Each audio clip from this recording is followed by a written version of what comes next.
Kotri Mohammad Kabir Khan तालका reporter Masood Ahmad सहित हिंगोरजा वासी ज़ुबैर अली दायो पंहिंजे ॿिनि मासूम पुटनि सां गॾु प्रेस क्लब कोटड़ी कबीर पहुची प्रेस कॉन्फ्रेंस कंदे मीडिया वारनि खे ॿुधायो त हिंगोरजा SHO अमीर अली चांग करम ओड बासरनि जी वांगार वहंदे मूंखे तंग करे ॾिनो आहे। कुझु ॾींहं पहिरियां मूंखे हिंगोरजा पुलिस घिटीअ मां पकड़े लाकअप करे छॾियो। SHO अमीर अली चांग मुंहिंजी घरवारी खे थाणे ते घुराए चयो त 50,000 ॾे, जंहिं ते मुंहिंजी घरवारीअ खे उन जवाबु ॾिनो त असां ग़रीब मिसकिन आहियूं, असां वटि पैसा कोन्हनि। जंहिं ते SHO मुंहिंजी घरवारी सां बदतमीज़ी करणु लॻो ऐं थाणे खां ॿाहिरि कढी छॾियो, जंहिंखां पोइ मूं मथां 13D जो केस दाख़िल करे छॾियो, जॾहिं त हिंगोरजा पुलिस मूं मथां 5 कूड़ा केस दाख़िल करे छॾिया आहिनि ऐं मां ग़रीब मिसकिन आहियां। मुंहिंजो ख़ुदा खां सवाइ को सहारो कोन्हे। मां IG सिरंडी, IG Sukkur, SSP Khairpur ऐं ॿियनि वस वारनि खे अपील थो कयां त ख़ुदा र मूंसां इंसाफ़ कयो वञे।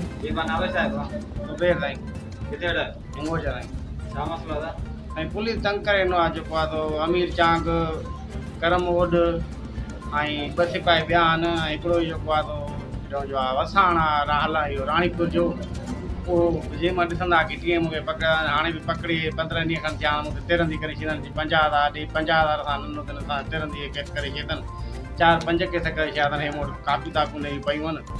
अमीर चांग मूंखे 50,000 ॾे, मुंहिंजी घरवारीअ खे उते घुराए उनखे वटि कोई ॻाल्हाए 50,000 जो छॾिया न त मां गोॾो थो कढां। मां ग़रीब माण्हू गॾु आहियां, 50,000 काॾो आणियां? पोइ इन करे मूंखे 13 केस करे ऐं मूंखे मोकिले छॾी।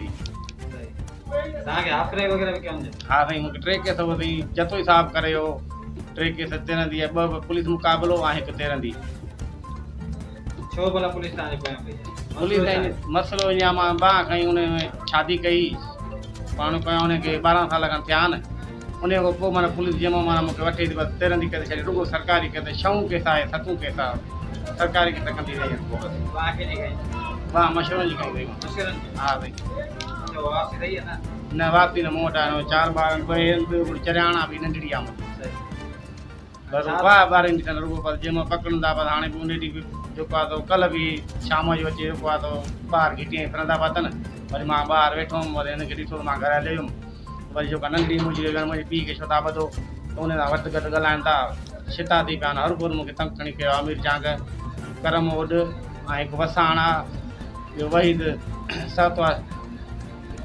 असांजो मुतालबो आहे त असांजी जान छॾनि, बेगुनाह असांखे जेको आहे तंग थी करे पुलिस।